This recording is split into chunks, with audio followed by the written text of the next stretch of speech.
बाद ये दहीने बातरे चला दहीने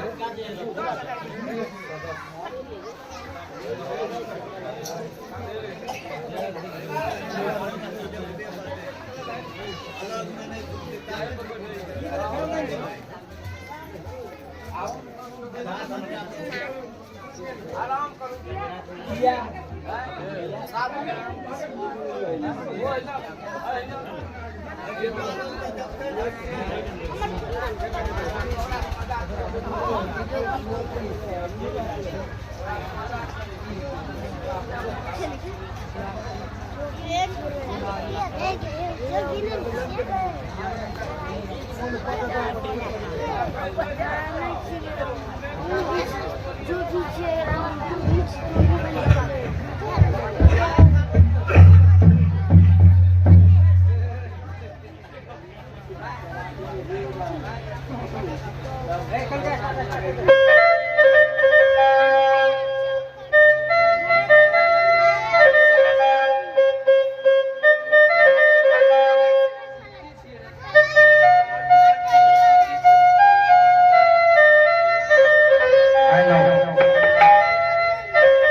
बहिन बहिन करे छो कते तोहर घर छक में से हो तू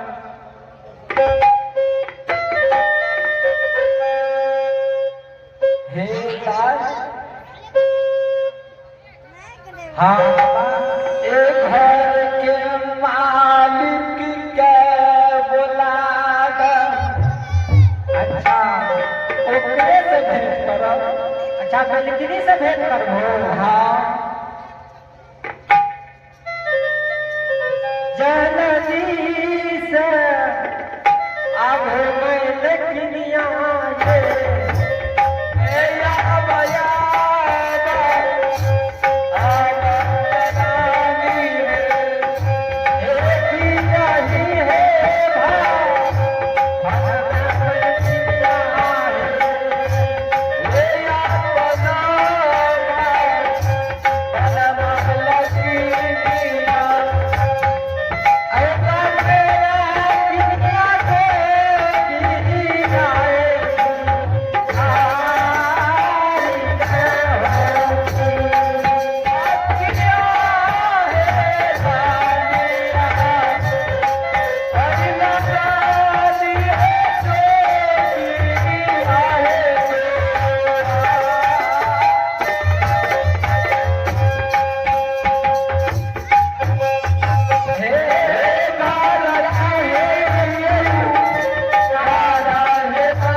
सूचना मुरन है वाला छे जते विद्यार्थी छिए आवे के कोशिश करियो जगह स्थल पर मुरन के टेम भाग ले आओ जते विद्यार्थी छिए जगह स्थल पर आवे के कोशिश करियो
अपना द्वार पर रानी अपना द्वार पर एगो जोगी आयल छे, बहुत देर से विलाप करे छे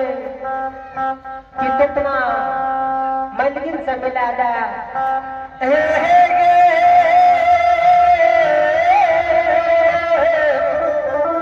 हाँ रानी नौली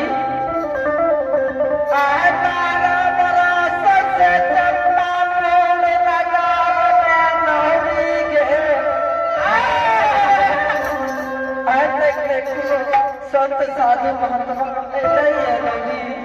हाँ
सलखी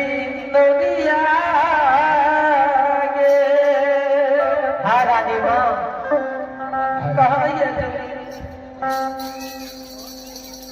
हे जोगी के सकल सुनात के जगभो। हाँ रानी माँ जोगी हाँ यह छे बहुत देर से विलाप करे रहे।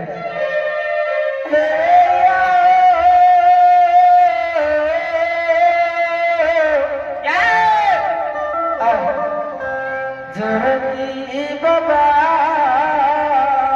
बाबा नया पाया। आप सुनिए इस महादानी का नाम श्री बजरंग मंडली के सदस्य लाल बहादुर साथी के पोती छुट्टी कुमारी और रिया कुमारी पोता तूराज पटुराज पृथ्वीराज कुमार की तरफ से 51 रुपया का दान आए हैं। ऐसे ऐसे महादानी को बाबा धर्मराज की ओर से लाभ और लाभ का धन्यवाद। जय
बहन हम काशी से चल गए तो हम भैया छो गुरु गोरखनाथ के चेला छी गाम गाम भिक्षा बुद्धि करे छी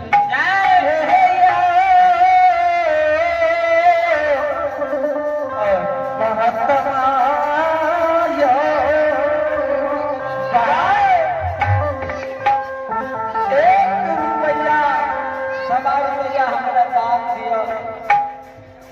इतना सीधा दिया एक उतनी दिया हम दोसर दुआर जब गए महात्मा जी यो के भैया हमरो नहीं महात्मा बाबा भैया जय दिन से हमारा द्वार से भैया ओई दिन से चंपापुर नगर में बादल भीख नहीं मिलैया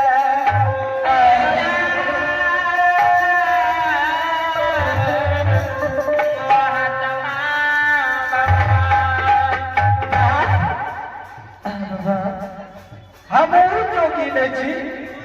भैया बाल हम गुरु गोरखनाथ के दीक्षा ले नहीं भैया अब तू की बोले था ये है से हम भैया रहे उस जगत में